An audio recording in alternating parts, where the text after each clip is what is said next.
All right, Alex, thank you so much for taking the time to come onto the show today. It's really great to have you here, and one of the longest furthest away guests I've welcomed onto the show. So thank you for that. Thanks so much for having me, Johnny. I appreciate it. Looking forward to it. Yeah, no, it's really great. So obviously, we can tell from your accent that you're out there in Australia. I won't insult you with my attempt at the accent, but can you just give the listeners a brief interview as to who you are and what it is that you do now? Yeah, so I'm based down under here with all the crocodiles and dangerous animals and things that I promise we don't see that often in Brisbane, Australia. I'm a dietitian. I've been working for pretty much a year now. I'm almost solely in the eating disorder space under my incredible boss, Shane Jeffrey, the developer of the Raves model. If any of your listeners have heard of the Raves model before, to improving your relationship with or recovering from an eating disorder and improving your relationship with food.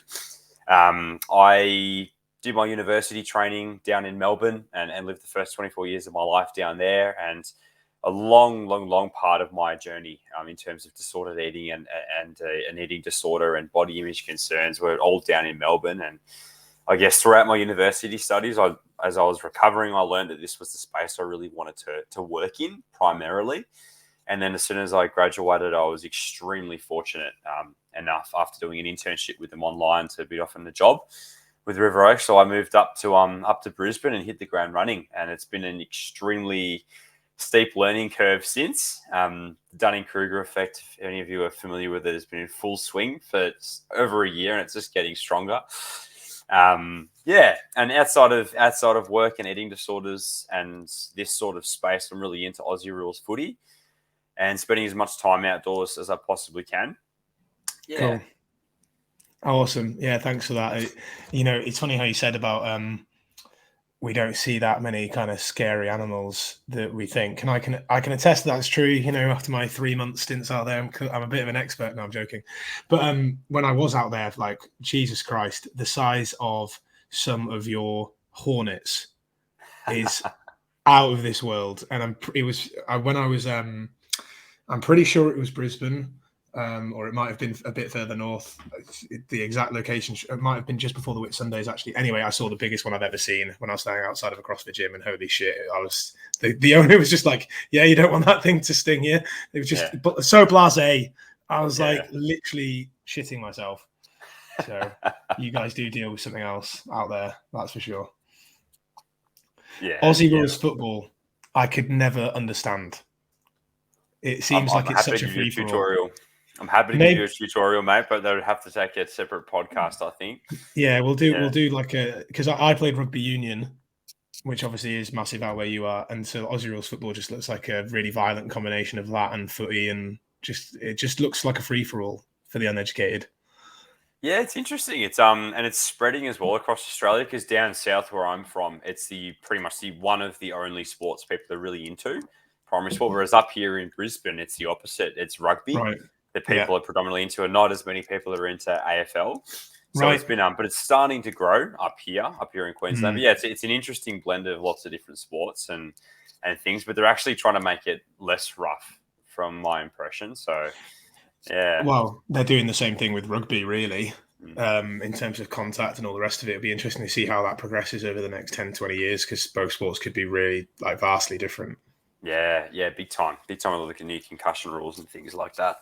Yeah, that's exactly it. And seeing like the long-term effect of these players that used to play professionally, and all the rest of it. So yeah, cool. We can definitely chat more about that another time. But for anyone interested in the sports here, so I mean, I want to dig deep, Alex, into obviously your work and your passion. But that's there. My first question is you said a lot about your issues being down in Melbourne. So why are you so passionate about this area of study with regards to disordered eating disorders, body image, but particularly for men? It must have come from this lived experience of yours. Yeah. So I guess I'll start with doing my best to summarize my journey. I like to half seriously, half jokingly say that my brain, and I guess my early years, were like a perfect cocktail for an eating disorder. I was born with a very anxious brain, very low self-esteem, quite rigid and black and white from quite a young age, from what I can remember. So all of those mental health risk factors were in place long before I even knew what an eating disorder was in my early primary school years. And then when my parents got divorced, so a big environmental risk factor, big significant life change. When I was, how old was I? Like 10 years old.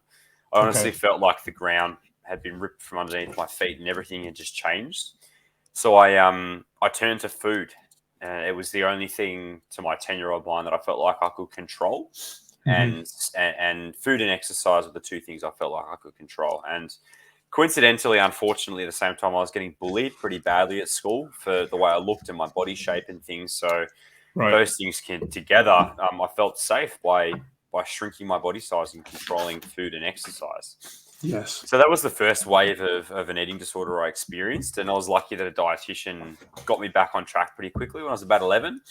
Okay. But a few years later in high school, again, with all the mental health risk factors in place, low self-esteem, anxiety, rigidity, and obsession over things, trying to find an identity, I really clung to the quote-unquote healthy one, or the quote-unquote athletic one. And I became so obsessed and tied this with my self-esteem and sense of self that it was just a very rapid spiral. And another environmental risk factor at the time, my partner I was with, and we broke up. And again, I felt like it was a big stab to my identity and loss of control and things just deteriorated very, very quickly. And at the end of 2012, I was admitted to hospital for about a month because I was severely malnourished and at risk of death, and diagnosed with anorexia. And I don't like to always share that part because it shouldn't take someone being admitted to hospital at risk of dying to feel like they deserve help. But I like to include it just to show how deadly disordered eating and eating disorders truly are, and how important it is for early intervention. Anyway, over the next, that was when I was about 14 years of age, probably over the next 7-ish years, I would say on reflection now, would be a long-term mental health recovery journey for me. I was lucky that I never went back into hospital or physically relapsed. I always stayed medically stable and physically nourished, but mentally it was a very long, fluctuating, cyclic, I'll say, battle with pretty bad body image and disordered eating habits and poor mental health as well. And it was my early 20s where I really reflected on my own mental health and sought therapy and questioned myself about where do I want to be in life? What do I want to do as a dietitian? I was still studying at the time. And this space is what really drew a passion of mine or a fire of mine and gave me a space which I could connect with empathetically and really made me genuinely want to commit to a field. Yeah. Well, and thank you for sharing that, Alex, in terms of the depth and how far that went to you, particularly even at that pre-teen age, and talk about the different, as you called them, like environmental factors and different conditions that kind of cause those different things. And you also spoke about how your mindset from a young age was already quite almost like prone to being anxious or black or white. Those kind of cognitive distortions were there at an early age, which are risk factors for disordered eating and eating disorder behaviors later in life. So it's good to go into that depth to really explore the nuance and the amount of things that go into these. What I really want to delve deeper into was how you talked about that kind of search for an identity as a young lad, and how you were like, I'll be the fit one, I'll be the healthy one.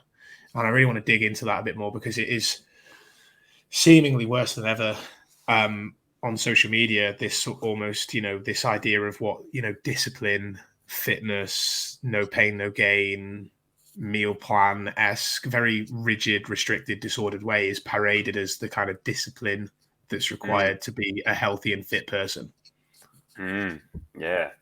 It's, you just touched on a really important point that I like to talk about in what is celebrated or idealized in our Western society and other societies as well as being quote unquote healthy, being quote unquote fit, quote unquote attractive, these sorts of things. And especially at a young age, let alone anyone in life, if they receive positive reinforcement, if these things are praised and idealized, and people are including you, you feel welcome, you feel like people are admiring you, then you're not going to want to stop doing these things, right? Like, even though deep down it takes therapy and it takes reflection and learning to see why they're causing you harm, technically in the short, medium, long term. But in the very, very short term, it feels like if our society celebrates these things and people are praising us for them and reinforcing them, then it can be incredibly hard to just stop if someone asks us to. It's like, well, why am I going to stop? But unfortunately, health and fitness are associated with an image in our society, or an appearance, or a body shape and size, things on the surface, rather than a zoomed out perspective of how a person lives their life and feels within their self, and fulfillment wise as well. So it's very much image based rather than individualized and deep, unfortunately. Yes, which is where the danger comes in, isn't it, really? Because you have people who are predisposed genetically to look a certain way. You then also have people's genetic differences and adaptations to a certain training regime or eating pattern. And then, even for want of themselves, people of that ilk who then find themselves deep down that rabbit hole of disordered eating will parade themselves as, the pinnacle of fitness. I know for me in my mid-20s, you don't know what you don't know. And looking back, I was a, head coach at a CrossFit gym. I was there, almost providing people an example. I'm like, this is what discipline looks like, guys. This is what healthy eating looks like. But I look back now at all of the red flags and actually all of the very unhealthy things that were going on there behind the scenes. But if these people don't know what they don't know, it's hard for, I think, the layperson to sort of challenge that, or to hear us talking about it and say these things aren't healthy, and then say, well, but look at them. Yep. Of course they are. And why wouldn't I want the things that they have? It's like, it's really hard to kind of shatter that glass ceiling. Absolutely. And that's, you raise a really important point here. And it actually took me quite a long time to reflect on this and to learn about this, that you just said it yourself, that, and we'll use in this space, and for anybody, but in this space specifically, if anyone who identifies as a man, to even know that what they are experiencing is potentially or likely problematic, they might not even know, because you just said, because it is so praised and idealized and normalized and things, they may not even realize that they have a problem. So that's one of the big barriers to speaking out and asking for help and for wanting to make life change. In the first place, it's like, but I don't have a problem. I'm just working towards my goal of being praised and idealized like this figure. So it's a very big predominant barrier to help seeking. Yeah. And also it's a big thing that I am challenged on a lot in this idea of health, of the, well, of course it is. Of course, why wouldn't that be, as you said, why wouldn't that be the thing that I aim for when I'm idealized for it, when I'm praised for it, when people say how good I look, when people say, oh my God, like how disciplined you are. You said as the identity of the preteen, how that was the one thing that you could control. And you would have taken a lot of admiration from other people. Oh man, I wish I could do, what you do, or wow, like you're so disciplined, you're so well behaved around food. I wish I could be like you. It's all of that diet culture chat. You and I are of a similar age that we would have had from our parents and society at large, of their constant need to change their shape or control their food. It's just been fed into us like a sieve of that being where we get praise, admiration, and it's almost like we're told that's what we should want. Whereas, a lot of my work with clients is breaking that down and actually saying, if health actually looked like this set of behaviors, that was very far from eating the same food every day and going to the gym at the same time every day and actually really hating life, then what would that look like? And they don't know. They're like, I don't actually know what I want anymore, because it's like it's shoved down our throat so much that this is what we should want. Yep.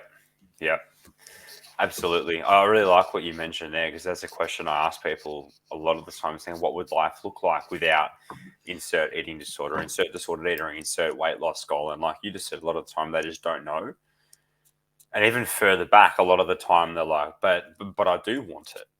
But I do Yeah, want this. And yeah. it's they're unable to pull apart that, like, do they actually?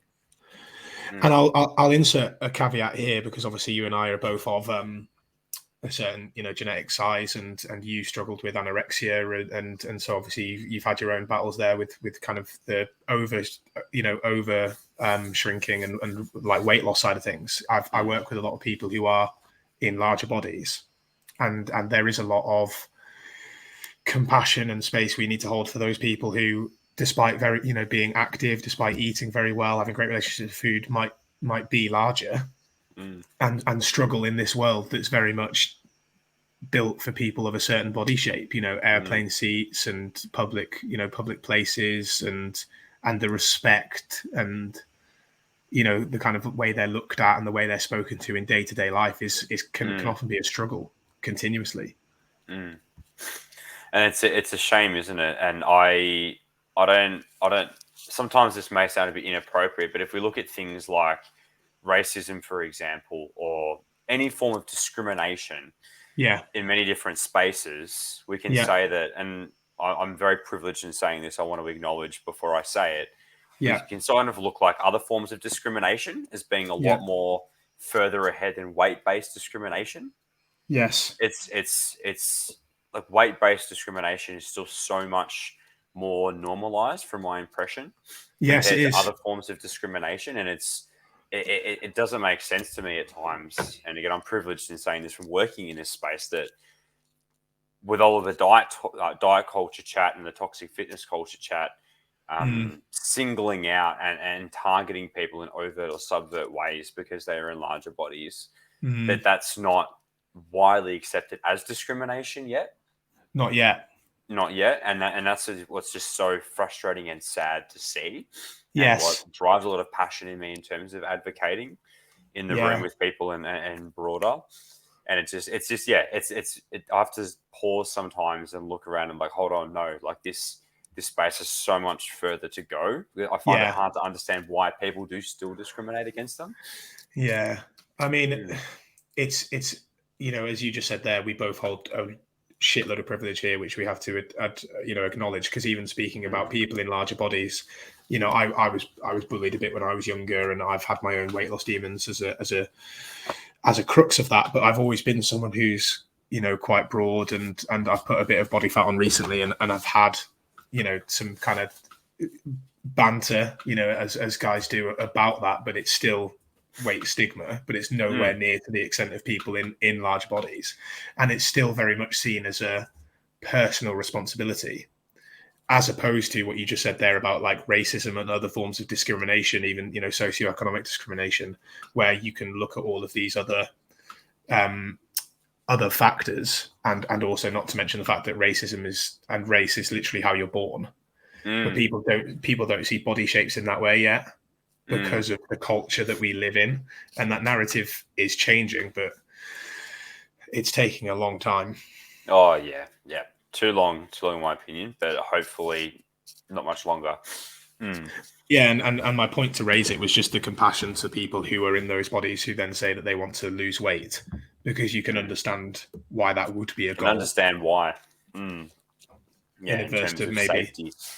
Mm, safety and comfort and mm, day-to-day living, yeah, versus the, as you mentioned, for both you and I, who would have probably worked with quite athletic populations already, me within the CrossFit space, where people say I want to lose weight, and you do have to say, well, why? mm, Is it, because they're often told it might improve their performance. Well, no, it won't. And like all of these other kind of things that they've been told it will do for them, as well as mm, that fit ideal of image that they want to mm, look like for all of this self-worth, admiration, praise. Self-worth, mm. I think, is actually probably the biggest one. Absolutely. Yeah. And in terms of what we were talking about before, in terms of people who, with the overvaluation of weight and shape, and what I mean by that for people who don't understand what listening is holding what one looks like, their body shape, size, weight, including body fat levels, appearance, these sorts of things really closely to the sense of our identity and their sense of self and their lives. Literally, that pie chart we talk about sometimes is literally taken up sometimes fully by what they look like, their body shape and appearance and weight. Yeah. And because, like we've been talking about, that is so normalized in society to be quote unquote good and quote unquote disciplined to be able to do that, people don't recognize that they can be experiencing problematic life patterns and behaviors to quote unquote achieve that. And what can take a really, really, really long time to realize that their experience is problematic is when they do start introducing or building on other areas. The first step, like you said before, Johnny was saying, hold on, I don't actually know what my life will look like. I don't actually know what it would, because I've never had that before. I haven't had it in a long time. Yeah. So once you do start to expand on that pie chart and build in other areas of yourself or life that you want back and you want to include once again, that's kind of when personally, me personally, but other people I've spoken to have realized how problematic their eating, exercise, lifestyle behaviors have been, just because they've realized how much they have really squashed or shrunk all of these other areas of themselves or their lives, which are important to health and their sense of self. So that was one of the most confronting but rewarding parts of my journey, learning how much I wanted all of these things back or expanded on. Yeah, I love that, Alex. Yeah. It's actually such a really powerful piece. And as you said about working with clients, when you say, what would life look like if this wasn't an issue anymore, or if these things weren't present, it's a powerful question that I got from one of my coaching certifications, was this idea of a kind of destination postcard, like in a year or two from today, kind of what adventures do I want to be having? How do I want to be living my life? And like, what experiences do I want to be having? And so much of someone's, as you said, weight, size and shape can take up all of their headspace, their headspace with regards to what they're eating for that day, or how they look like in the mirror, what clothes they're going to be wearing that day, what, who they're going to be going out with, or what they're going to be doing. And, if they're doing the right thing when it comes to their diet or exercise plan, and how much they weigh that day. And when you strip those things back and say, what adventures and experiences do you want to be having? These things are never mentioned. It's like, I want to be comfortable. I want to be confident. I want to be having the energy to play with my kids. I want to be showing up in at social events and enjoying myself. I want to be having a good time. I want to be having a good life. And it's like, all right, well, how do we build that? And you made a great point of these areas they spend their time in. I have almost like a life wheel where it's assessing these different things, from a grade of 1 to 10. To look at, how can we build these things back? Building in a personal anecdote, I know for me that actually going full time with this business and stepping aside from CrossFit coaching was incredibly helpful for me, because I was coaching classes first thing in the morning and late in the evening. I had no time for hobbies that were outside of that lifestyle. The only thing that I could do was to find identity as a CrossFit athlete, which involved training in the middle of the day. So I would coach in the morning, train, coach, go to bed, cook food into 10 Tupperware boxes, and then go to sleep. That was my life. Whereas when I was growing up, I played rugby, I played cricket, I did musical theatre, I studied as a musical theatre actor, for God's sake, and all of these things I'd left behind in this pursuit of fitness, which was actually a pursuit of the thin ideal for me, really. It was a pursuit of worth. It was a pursuit of aesthetics. It was a pursuit of finding space in the world. And actually, when I moved those things aside, there was a huge challenge of my identity, and a huge kind of, to quote Jean Valjean in Les Mis, like, who am I type thing. But it allowed me to find those things as hobbies again. And I love doing that with clients, to say, like, what things do you have outside of your life that we can start to bring in that will, as you said, will bring you these other things to kind of focus your attention on. Yeah. And it's an interesting feeling when you start discovering them and building them back again. It can be, like I said before, it can be confronting at first, because you've had this image of yourself in your mind and quite literally in your life, right? Of who you think you are and who you think you're meant to be and how you think you're meant to act and behave, and how quote unquote disciplined you think you're supposed to be with certain things. And when you start realizing learning these things and building them back in, it can be confronting at first. Like, whoa, where have these been? And do I actually have to stop being, again, quote unquote, disciplined with this side of things? And but once you're over that hill of confrontation, that's when the reward part really starts coming in, and learning what it's like to have fun with those things again, and building them back into your life wheel or back into your pie chart. It's an initial hill of confrontation, and then it feels rewarding based on my experience. Yeah, and I've had that same experience with other clients as well. Of that, it's just building that bridge into defining really what health is, what healthy eating is, what healthy exercise patterns are, and then how that feeds into the rest of their life. Because you just mentioned the word there, Alex, discipline. I feel like even now, when I was having a consult with a client the other day, when we were talking about their relationship with certain foods and working against kind of like reactive eating or compulsive eating or eating to where they felt uncomfortable with that food, and they mentioned the word, I don't know if I just need more discipline. And I was like, it feels like such a dirty word now, because it's just associated with those connotations of restriction and willpower, Yep. Yep. I like to it's a really interesting point you make there. Like, I've obviously, back in my days, in my recovery journey, I used to use that word with myself and others heaps, but now I look at it, I like how you call it a dirty word, because I'm sort of like, where is it? I sort of question, where is it appropriate to use almost? And because, like you said, is a lot of the time it is associated with restriction. A lot of the time it's associated with compulsion or rigidity. If we use it in the exercise or movement scene, it's associated with punishment a lot of the time, whether it's from someone else or whether it's punishment imposed on yourself. And all of these things are red flags for a harmful relationship with food and with exercise. So I question myself about where we can actually use discipline and like that actual word in itself. And I'm really mindful of using it nowadays. I am, for that same reason. And I as you said, it's associated with punishment, it's associated with restriction, it's associated with this negative relationship with food and exercise, as if these are things that you don't. Again, I think the whole thing about the fitness industry that I've just started to become really nihilistic of, I was mentioning this when I chatted to Natalie Rose just the other day, is just this idea of like, all of this is just like made up.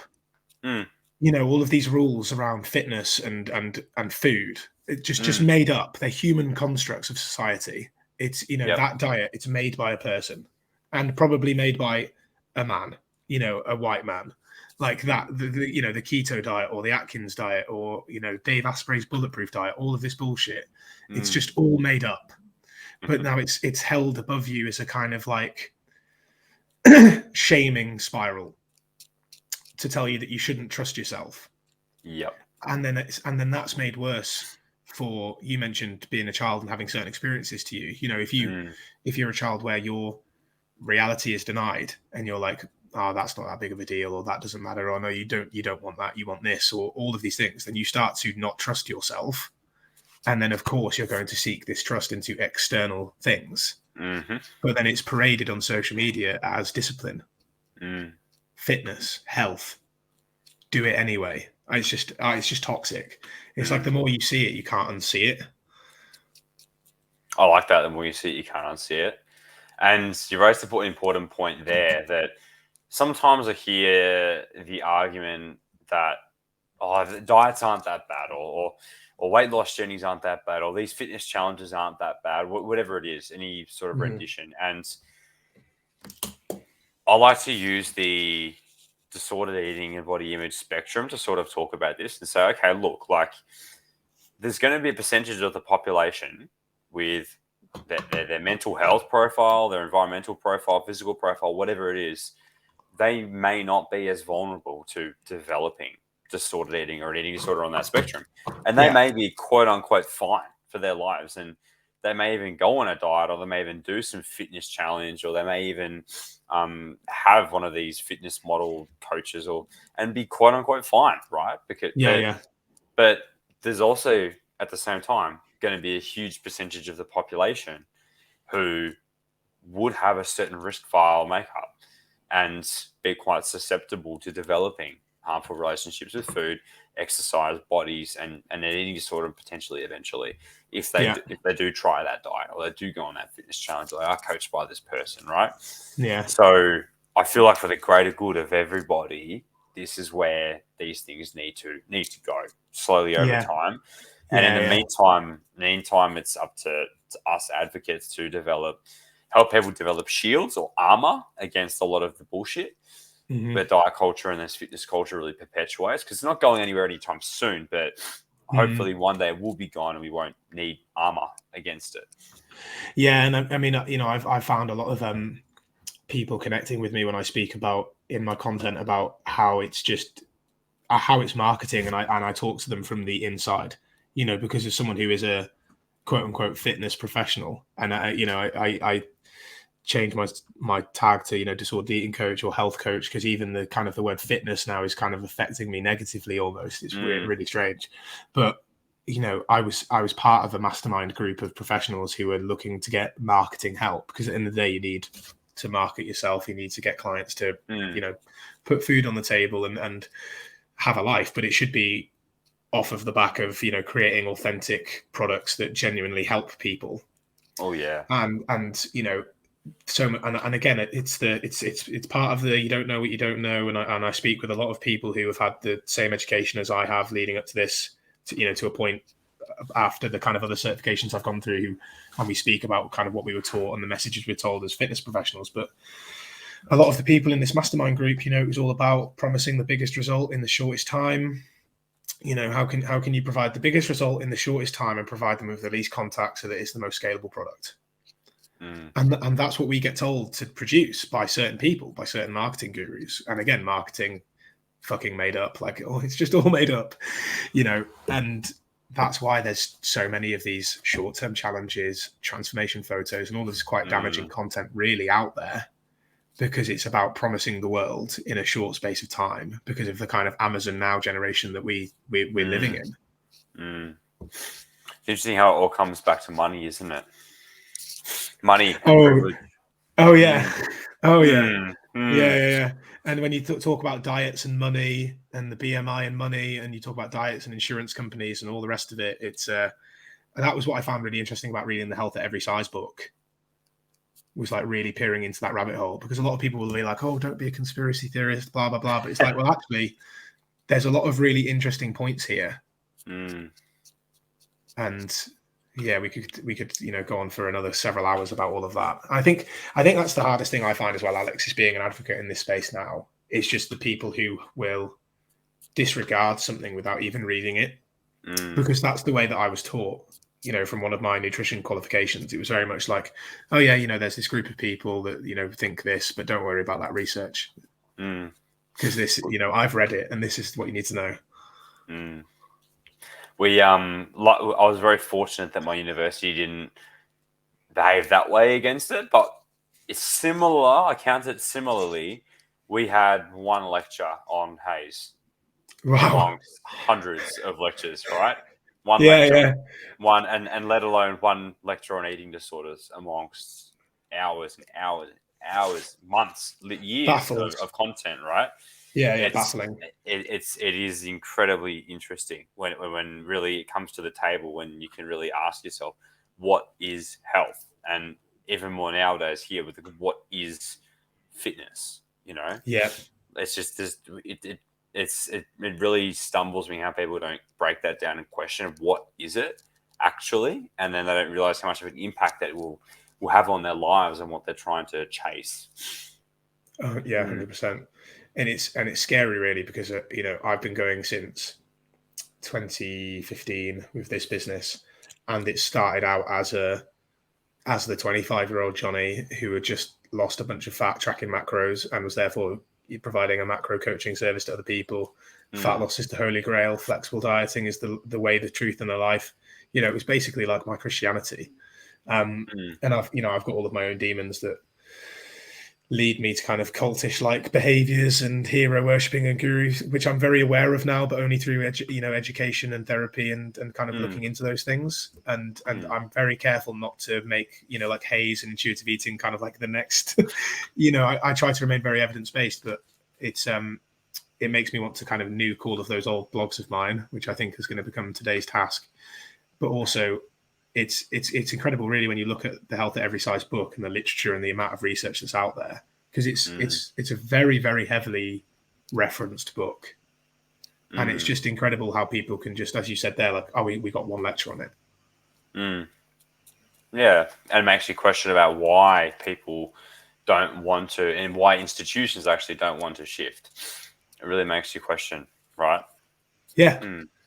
Yeah, it really does, because it still comes down to a certain aesthetic goal that everybody should want. Like I he'll never listen to this podcast, I'm sure, but Ben Carpenter was someone who I follow on Instagram and someone who talks a lot more about now the struggles of people in larger bodies and talks a lot about that, but it wasn't always that way. But he's done that through his own education. But his book is still called Everything Fat Loss. And then there would still be, certain elements of that book that you and I might not agree with, because it's always about the interpretation of certain research, of why people struggle, or if that goal is, or of the goal of a certain size is always possible for some person. Like, it's still almost personal responsibility based, which is a narrative I think needs to shift. Yes, I agree. I think it's worth here, I feel like, talking a bit about body image ideals for men. Because I even though this space is something which I am, again, like we said before, I hold so much privilege in, I feel more comfortable speaking from my experience in terms of what I've experienced in trying to achieve the body image ideal for a cis male in our society, compared to people in larger bodies. Because I actually got asked a little while ago, I can't remember where, to make a resource in terms of people, like language to use with people with larger bodies, and it's something which I said no to, because I haven't lived in one since I was 10 years old, and I really want to elevate the voice of people in larger bodies. But I really look forward to the day, I hope, when I'm old enough to have kids myself and they're old enough to go through universities and things, that the content they are teaching involve people in larger bodies more. And especially when they are talking about haze and about weight stigma and about the issues of the fitness industry that plague a lot of our education. I want to see their voices, educating us about what it's like. And I really hope to see that shift. I do. And it's great that you brought that up, because I wanted to speak about body image ideals for men, because it's something that I was, for a long time, I was really scared to talk about. Because when I was younger, I still had, and by younger, I mean like just even a few years ago, I was, and this is what led me down to do research around disordered eating and intuitive eating and all of these things, because I could not for the life of me maintain a leaner physique that I was promising via my coaching, and I had to do things that were very disordered whenever I did have a streak of maintaining that body. It just wasn't where my body was going to sit. And I struggled putting content out there without my shirt on or any of these things, because I was worried about being judged.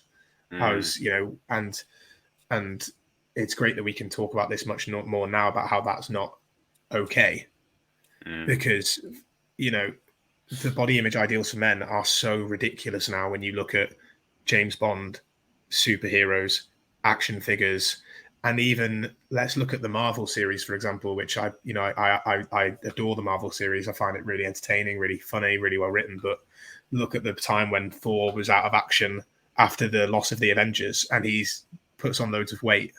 And that's like a comical thing that he's put on all of that weight. But that's reinforcing the stigma that people of that size and shape aren't active and don't eat well. Yeah. There's a researcher here in Australia. I'm not sure if you've heard of him, Scott Griffiths from Melbourne University. Write his name down. He did a documentary. Gosh, I wish I remember the name of the documentary. I'll Mirror, look it up. Mirror. Oh, Mirror, was the Mirror. documentary. It's good to the name of the podcast, Beyond the Mirror. He compared on this documentary. He compared Luke Skywalker figures from I think the 70s and up until like the more modern movies. Yeah, and just look at the size of the musculature. Look at the leanness. Look at the height. Look at the shape of the skeleton in terms of the broad shoulders, that V-taper look. Just looking at the evolution of a body image ideal for a man from, I believe it was the 70s, the first Star Wars movie, through to like the 2000s. Just how much taller, more muscular, more lean, more V-tapered they got. It was a really interesting example, right, from one of the most popular movie series that came out. And again, I think a really important social or societal contributor to this is machoism, and how difficult it is for, again, speaking as a cis white man, how difficult it is for us to speak about feelings for all of the different reasons that make it hard. And don't get me started, I don't even know where to start. And how much harder it would be for someone in the quote-unquote fitness industry with a body like this, right? Some of them may not realize that it's a problem, but some people in these bodies may be hating the way they are living, but not knowing where to start in terms of asking for help because of this machoism and boys don't cry mentality, almost containing it or hiding it away in a little box. It's locked. Yeah, because I know for me, you raised a great point there, Alex, and I really want to check out that documentary and the comparison of figurines and the physiques we see online is fantastic. You know, the growth of the Men's Health magazine and you know, that was the magazine that I was bought a subscription of when I was 15, 16 years old, when I'd started displaying interest in health and fitness, because what else would you buy? Like, that's literally, it's the name of the title, Men's Health. It's not Men's Disordered Image and High Body Image Standards, which is what we could probably rename it to. But what you just spoke about there, because I actually had this written down and I didn't share my questions with you beforehand. You know, why do you think it's so hard for men to speak about this stuff? So I'm really glad you stepped into that as you did there, so we could kind of talk about this now before we round out. It is that boys don't cry mantra. I know for myself,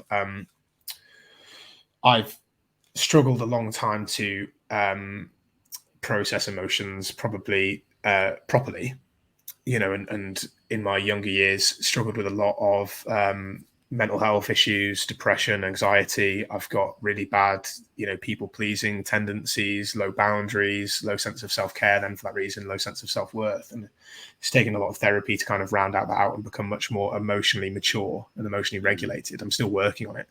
But for a long time, you know, in other male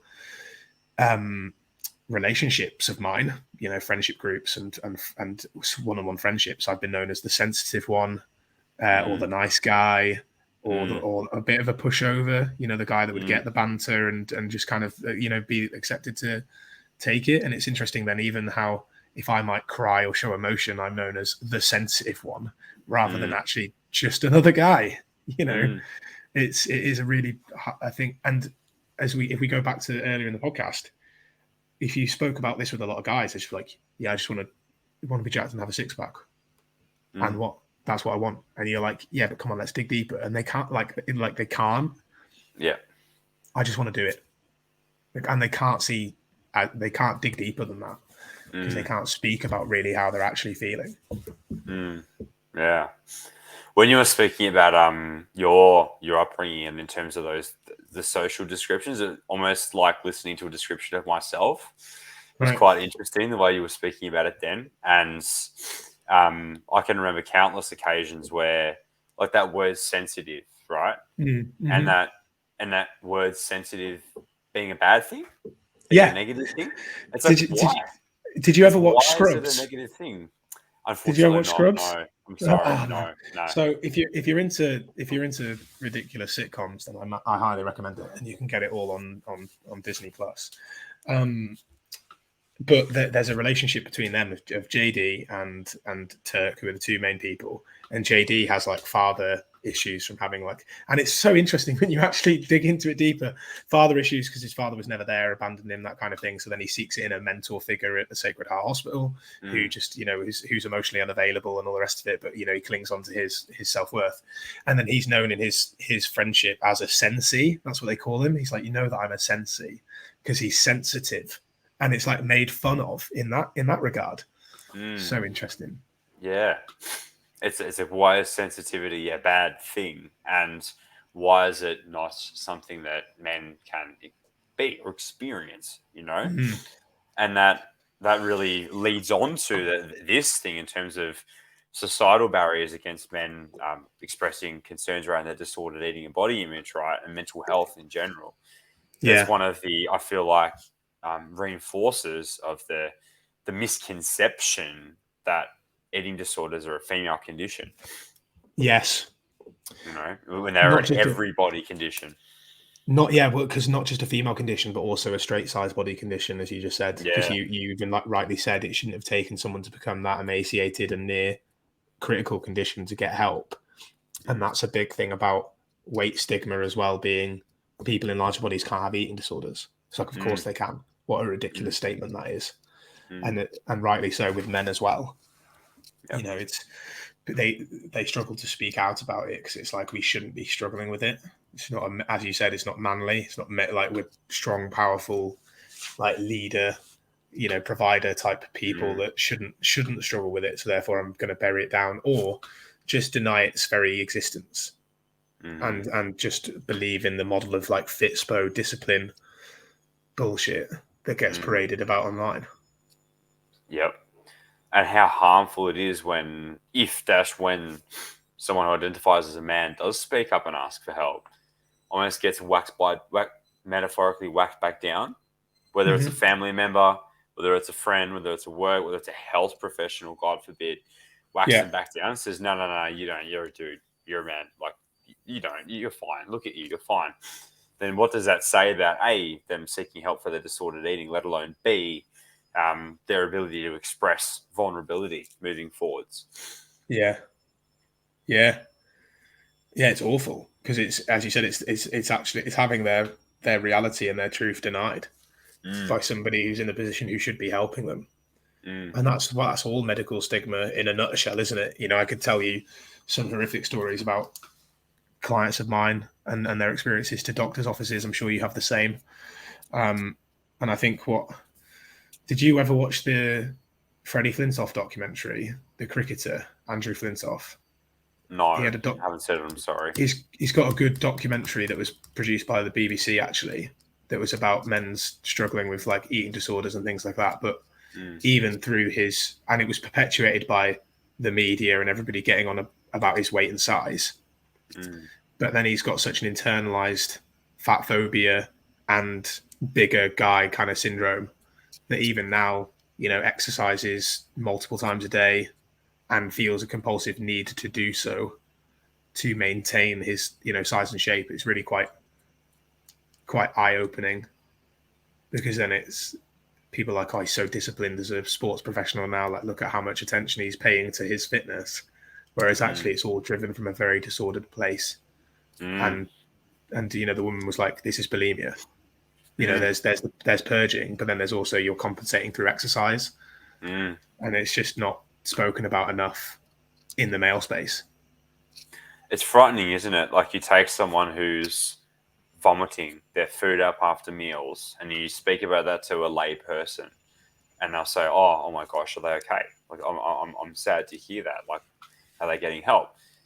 And you take that away, and then you open the blindfold off and say, "This person's eating this, and then after every single meal, they're going out and running for an hour."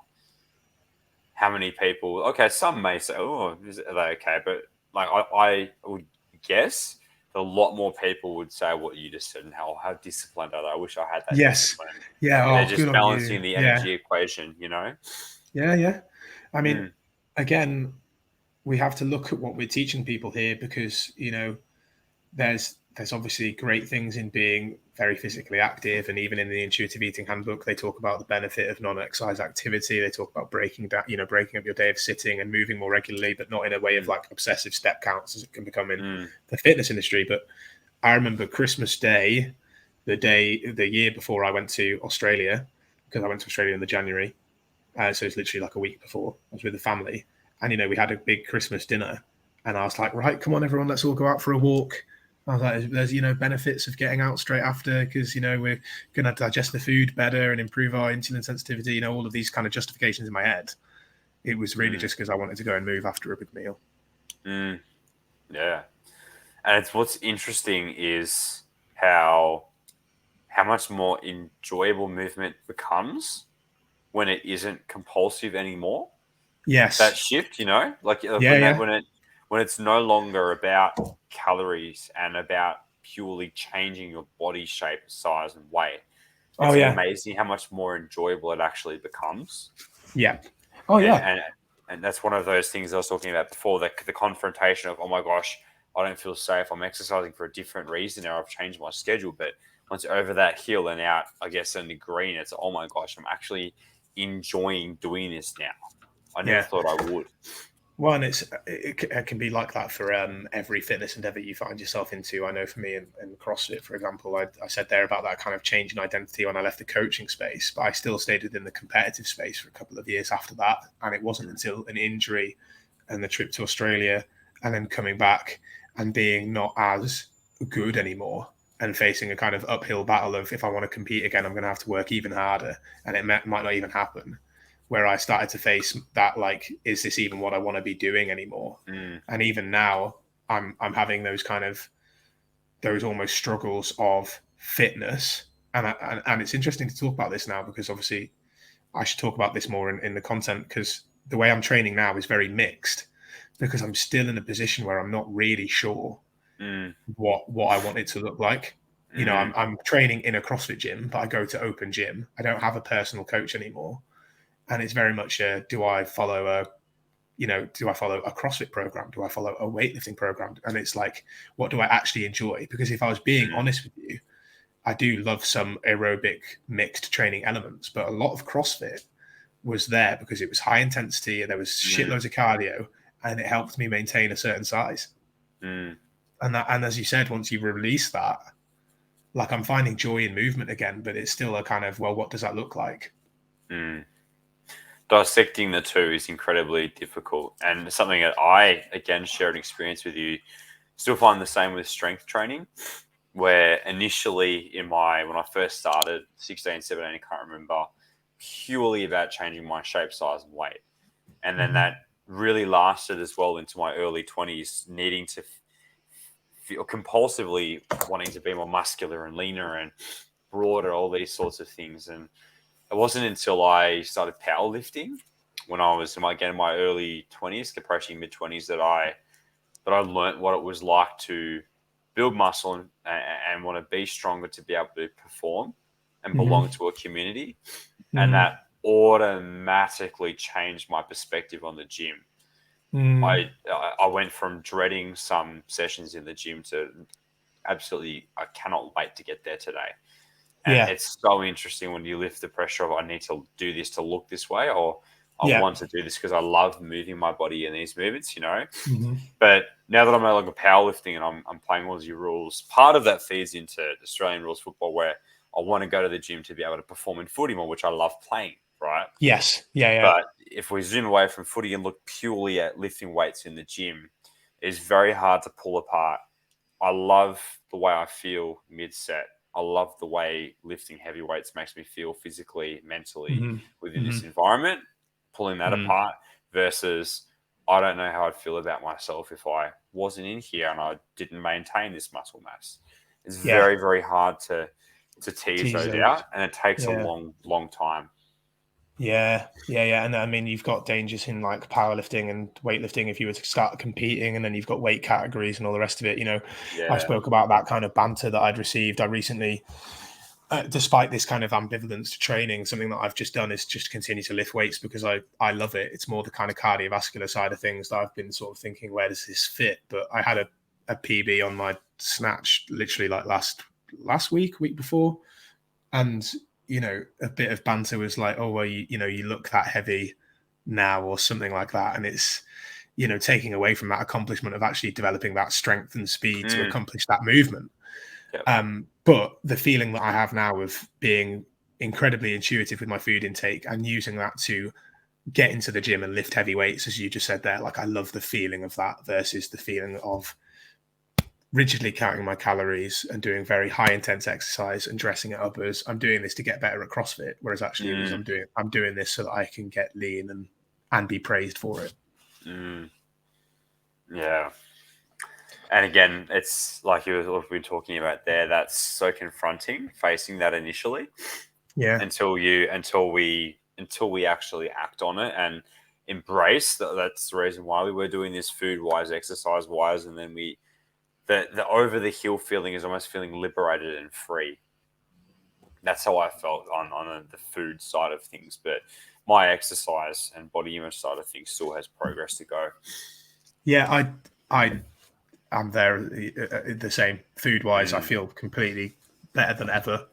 But exercise and body image are definitely still very much works in progress, and it's and they'll get there. But as you said, we're working against almost the idealized norm. Yeah, which makes it difficult. Yeah. So how much do you go with or against the grain? Becomes the question. Yeah, and I think actually the work we're doing is the right one. So it's maintaining that belief and then doing it anyway to speak with the people who are just like us, who are also struggling with it. Absolutely. Yeah. Alex, this has taken some turns that I didn't think it would take, but I've massively enjoyed this conversation. Thanks for taking your time out so generously to speak with me tonight, which is when the time of night is where you are. So where can the listeners find more information about yourself and the work that you're doing now?